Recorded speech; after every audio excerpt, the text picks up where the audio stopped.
Chile's first complete ichthyosaur recovered from a glacier in Patagonia. This is by Ben Robinson, University of Manchester, on phys.org. The fossilized remains of Chile's first complete ichthyosaur have been unearthed from a melting glacier deep in the Patagonia area of South America country.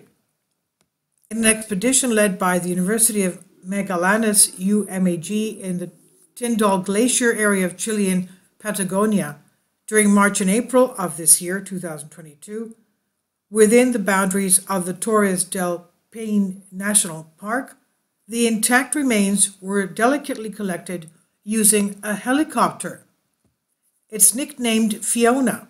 The ichthyosaur is a 4-meter-long pregnant female, so she's also pregnant, containing several embryos that was initially discovered in 2009 by Magellanic paleontologist and researcher at the Gaia Antarctic Research Center, UMAG, Dr. Judith Pedro Perez, and given the remote nature of the find, requiring a 10-hour hike or horse ride to reach the site, collecting this vital important specimen was no easy task. It was only made possible through funding provided by the Chilean National Agency for Research and Development, ANID.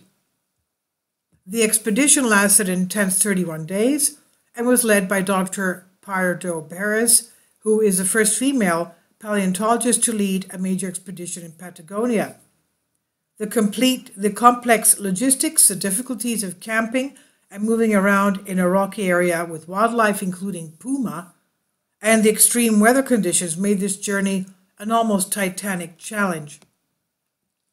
The exceptional ichthyosaur is the only pregnant female of Valanginian Hauterivian age, this is between 129 and 139 million years old, from the early Cretaceous, recorded and extracted on the planet.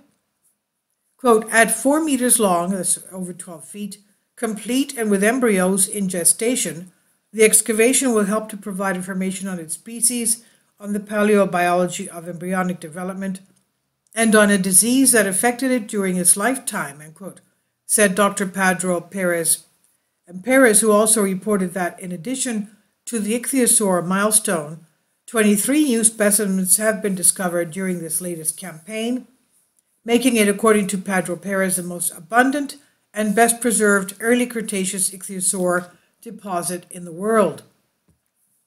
And she explains the results of the expedition met all expectations and even more than expected, says the scientist, specifying that from these fossil records, we hope to obtain results on the diversity, disparity, and paleobiology of the ichthyosaurs of the Tyndall Glacier locality, establish degrees of bone maturity and ecological niches to evaluate possible dietary transitions that occurred throughout their evolution and that could help to establish geographically connections with ichthyosaurs from other latitudes. Dr. Pedro Perez has visited the Tyndall fossil site more than 10 times since the initial discovery in 1997 and completed a PhD on the ichthyosaur found in the area. Given the magnitude of the proposed research objectives of this trip, the complexities associated with the terrain, as well as the multidisciplinary nature of the study and science, an international team of collaborators with unique skill sets were involved from across Chile, Argentina, and also Germany and the UK. Part of the team was also Dr. Dean Lomax, paleontologist and visiting scientist at the University of Manchester, who has studied thousands of ichthyosaurs and who recently led the excavation of the Rutland ichthyosaur, the most complete skeleton of a large prehistoric reptile ever found in the UK. Whilst assisting on site, Lomax found new specimens, including the best preserved skull of an ichthyosaur found there to date, belonging to a young juvenile.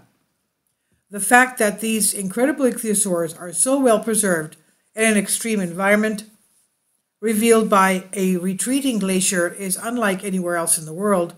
The considerable number of ichthyosaurs found in the area, including complete skeletons of adult, juveniles, and newborns, provides a unique window to the past. The international collaboration helps to share this exceptional ichthyosaur graveyard with the world and to a large extent to promote science.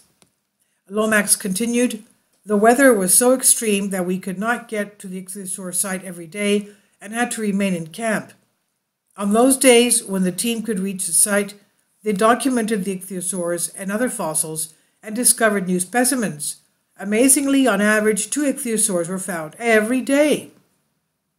Excavation of Fiona was led by paleontological technician Jonathan Kaluza from Foundation de Historic Natural Felix de Araza and Conocent, Argentina, and biologist and paleontologist excavator Hector Ortiz from the Chilean Antarctic Institute and the University of Chile. They spent the entire length of the trip sleeping inside tents by the ichthyosaur in front of the Tyndall Glacier. You can imagine how freezing it was.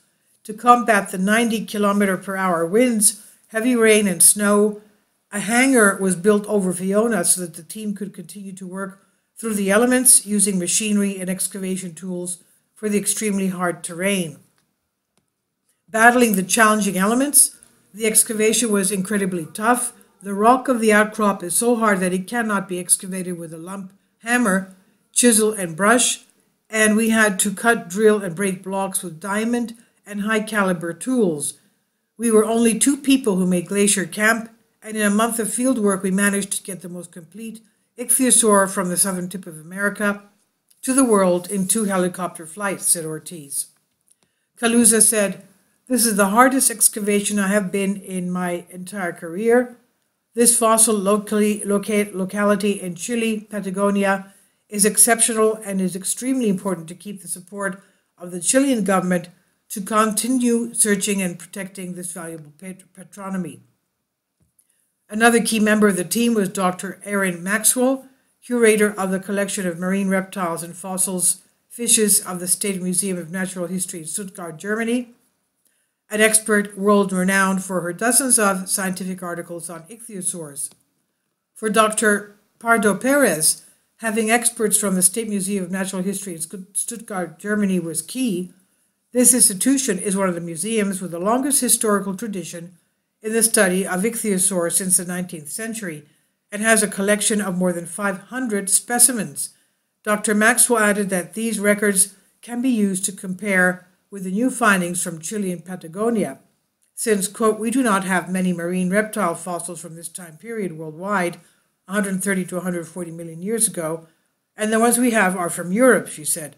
Based on this, she emphasized that the Tyndall locality is very important to fill a gap in our knowledge about the types and general diversity of species that inhabited the ocean in the southern hemisphere, especially in temperate to polar latitudes.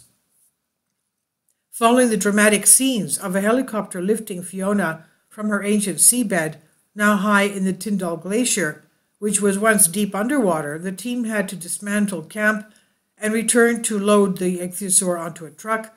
Support was provided by the mayor of the municipality of Torres del Paine, Anahi Cardenas, who facilitated the use of a crane truck to transport the camp and excavation materials to the Torres del Paine National Park, and then the excavated specimen to the Rio Seco Museum of Natural History in Punta Arenas, that's about 400 kilometers away. Fiona will now be prepared in the paleontology laboratory of the Rio Seco Natural Museum History in Punta Arenas, where it will be temporarily stored for later exhibition. In this respect, and as local counterpart of the project, the director of the museum, Miguel Caceres, has said that this alliance allows us to open a new line of temporary work on the large scale, such as geology and paleontology, and also a space for collaboration that helps us, without doubt, to give meaning to this purpose of re-signifying natural history in the region of Marianas. Dr. Pedro Perez believes that the first thing following the excavation is to implement in situ protection methods to prevent the deterioration of the fossils. She said, "We have almost 100 ichthyosaurs in the Tyndall Glacier fossil deposit, and many of them, unfortunately, will never be excavated due to the difficulty of access, being in risk areas, cliff edges, and lack of funds, etc. The ichthyosaurs will not be able that will not be excavated need protection and consolidation in situ, as the erosion to which they are being subjected on a daily basis is destroying them. All of the above added to the continuity of paleontological research in the sector reaffirms for the researcher the need to have a permanent shelter that serves as a place to live during the days of the campaign and as a laboratory for study and analysis during the weeks in which the excavation is being carried out. This type of scientific infrastructure could put us at the forefront worldwide in terms of paleontological excavations in remote areas and would give us more safety from extreme location, says Dr. Pedro Pardo Perez. So this was from the University of Manchester on phys.org. Please leave your comments and thank you for your support. Kindly support my Patreon account. The daily posts are 5 videos daily, and they are totally different from what I have on my YouTube channel. Thank you so much for your support and that you find all my content so interesting. You'll find the Patreon account details in the description box below.